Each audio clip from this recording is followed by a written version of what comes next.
இரு சதுரங்களை ஒரு சதுரமாக்குதல். ஏதேனும் இரண்டு சதுரங்களின் பரப்பளவில் கூடுதலுக்கு சமமான பரப்புடைய ஒரு சதுரம் தருக. சதுரம் என்பது எல்லாருக்கும் தெரிந்த விஷயம். சதுரம் என்பது 4 பக்கங்களை உடையது. 4 பக்கமும் சமமான நீளமுடையவை. 4 கோணங்களுடையது. அது 90 டிகிரி. பரப்புக்கான பக்கத்தை பக்கத்தால் பெருக்க வேண்டும்.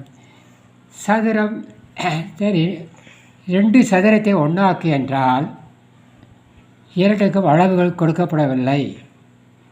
எப்படி ஒன்று ஆக்குவது பார்ப்போம்.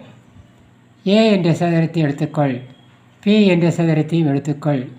ஏ என்ற சதுரத்துக்கு எந்த பக்க அளவும் கொடுக்கப்படவில்லை, பரப்பளவும் கொடுக்கப்படவில்லை. அதே போல் பி என்ற சதுரத்திற்கு பரப்பளவு கொடுக்கல, பக்கத்தின் அளவுகள் கொடுக்கப்படவில்லை. இது வேறு அளவு. ஏ என்ற சதுரம் வேறு அளவு, பி என்ற சதுரம் வேறு அளவு.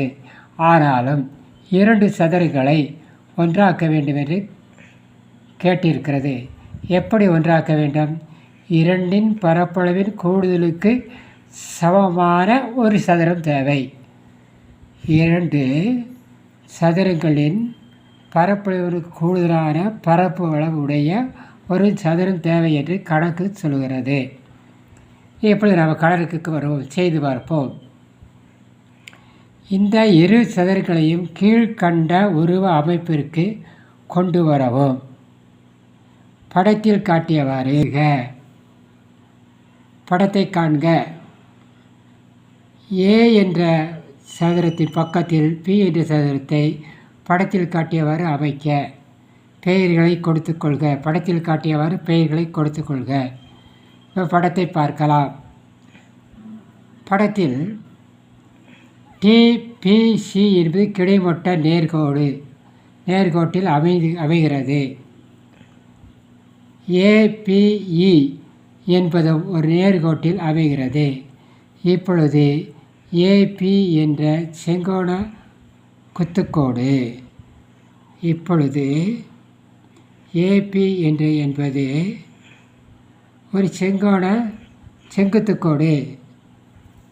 செங்குத்துக்கோடாகும். இது டிபிசி என்ற படுக்கை கோட்டின் மீது செங்குத்துக்கோடாக அமைகிறது. ரெண்டும் சந்திக்கும் இடத்தில் 90 டிகிரி உண்டாகிறது. அடுத்து பார்ப்போம்.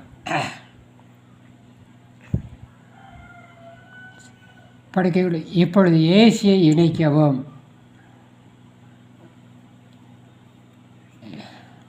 இதனால் முக்கோணம் ஏபிசி என்ற செங்கோண முக்கோணம் கிடைக்கிறது. செங்கோண முக்கோணத்தின் பக்கம், இந்த செங்கோண முக்கோணத்தின் பக்கம் ஏபி. அதே நேரத்தில் ஏ என்ற சதுரத்தின் ஒரு பக்கம் ஏபி. செங்கோண முக்கோணத்தின் மற்றொரு பக்கம் பிசி. அதே நேரத்தில் இனியொரு சதுரத்தின் ஒரு பக்கத்தின் அளவு பிசி.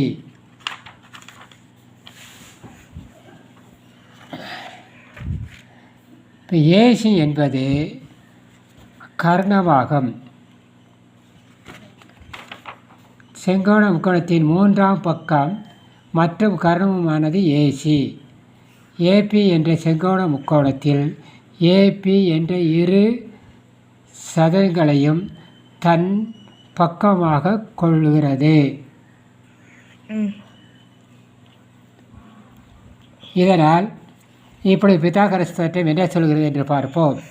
பித்தாகரஸ் தேற்றம் ஒரு செங்கோண முக்கோணத்தின் கர்ணத்தின் மீது உண்டாகும் சதுரத்தின் பரப்பளவிற்கு மற்ற இரு பக்கங்களின் மீது உண்டாகும் சதுரங்களின் பரப்பளவின் கூடுதலுக்கு சமம்.